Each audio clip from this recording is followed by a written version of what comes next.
অনেক রাজনৈতিক দল ইয়ে করেছিল, বিক্ষোভ করেছিল, আপনারা শুধু মামলা নিয়েছেন? কিভাবে এই নজিরটা নতুন করে নতুন এইভাবে এটা তো হ্যাঁ এটা নতুন আপনার চাকরি জীবনে এরকম পেয়েছেন?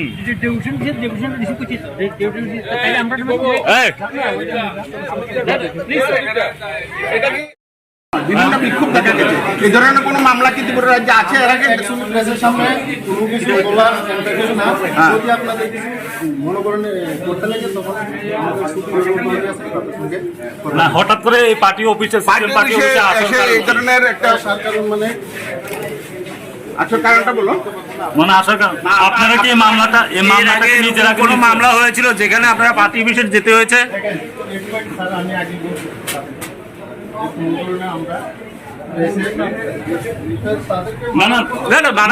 আমি আগে আমরা সাংবাদিকের মোবাইল ধরবে, সেটা মানা করবে কি? মানা করবে না। আমাকে বলুন, এর আগে কোনো পার্টি অফিসে কি আপনারা এই ধরনের মামলার জন্য ঢুকেছিলেন? মানা করবেন প্লিজ স্যার, প্লিজ স্যার, এটা কি বলবেন আপনি? না, আপনি কি মানা করবেন? অফিসাররা রেল পুলিশের অফিসার আমাদের এখানের মধ্যে এসছেন। আমি জানতে পারলাম যে ওই দিন 10 তারিখ তার জন্য আমরা সেখানে গিয়েছিলাম, দুজন এমএলএ। আমরা এখানে স্টেশনের যিনি ম্যানেজার আছেন ওনার সঙ্গে কনসাল্ট করতে গিয়েছিলাম। ওনার কাছে একটা লিখিতভাবে মেমোরান্ডাম আমরা দিয়েছি যে আইআর অথরিটির কাছে পাঠানোর জন্য, যে বিলোনিয়াবাসীর পক্ষে, সাউথের মানুষের পক্ষে যে এখানে যাতে একটা স্টপেজ সেখানের মধ্যে দেওয়া। হঠাৎ করে আজকে ওরা এসছেন, ওরা বলছেন আমাদের বিরুদ্ধে মামলা হয়েছে। কেন আমরা সেখানে মধ্যে গেলাম? কতজনের বিরুদ্ধে হয়েছে?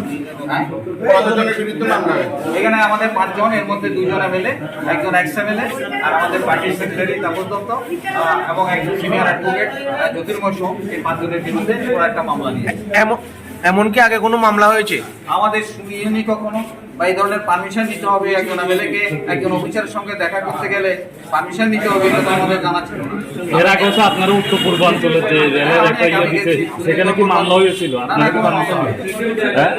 বিভিন্ন রাজনৈতিক দল বিভিন্ন সময় ডেপুটেশন দিচ্ছেন বা তারা বিক্ষোভ দেখাচ্ছেন, অনেকেই গেছেন, অনেকেই বিক্ষোভ দেখাচ্ছেন, অনেকেই যাচ্ছেন, কারোর বিরুদ্ধে মামলা হয়। আমার কাছে তো মনে হয় এটা একটা ইনফ্লুয়েন্স, আর এটা তো একটা গণতান্ত্রিক দেশে বাস করি।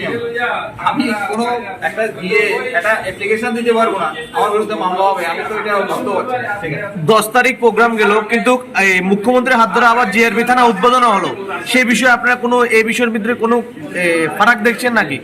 ফারাক বলতে কোনো ফারাক সেশন হয়েছে, এটা আমাদের কোনো বিষয়, এটা আমাদের আপত্তির কোনো কিছু নেই। কিন্তু এটা আমাদের কাছে অবাক লেগেছে যে আমরা যে কারণে গেছি, আজকে যদি রেল স্টেশনে কোনো গোলমাল হতো, হামলা হতো, হুমকি হতো, আরে তাদের যদি কোনো অথরিটি না থাকে তো আমাদের কি করে অ্যালাউ করলো কি করে? আমি তো প্রথম প্রশ্ন করবো, আমাদের পারমিশন ছিল না, যদি নিতে হয় সেখানে সেদিন আমাদের কেন বললো না যে আপনাদের কোনো পারমিশন নেই, আপনারা করতে পারবেন না? লোকাল জিআরপি থানা থেকে তাদের অফিসার কি করে আমাদের ডেপুটেশন নিল তাহলে? লোকাল জিআরপি থানা থেকে কোনো কিছু পদক্ষেপ নেয়নি, রেল পুলিশ থেকে এটাকে ডেপুটেশন যেদিন দিয়েছিলেন ওই দিন আপনাদের কোনো কিছু বলেছিল যে না? উনি গ্রহণ করেছেন, আমাদের চা খেতে বললেন সেখানে। এটা কি রাজনৈতিক প্রতিহিংসা মনে করছেন? এখন এর পেছনে কোনো ইন্টেনশন আছে কিনা তো ঠিক করে বলতে পারছি না। এখন তারা কি বললো? রেল পুলিশের অফিসে আধিকারিকরা এসেছে, তারা কি বললো আপনাদের? পুলিশের অনুমতি নিয়ে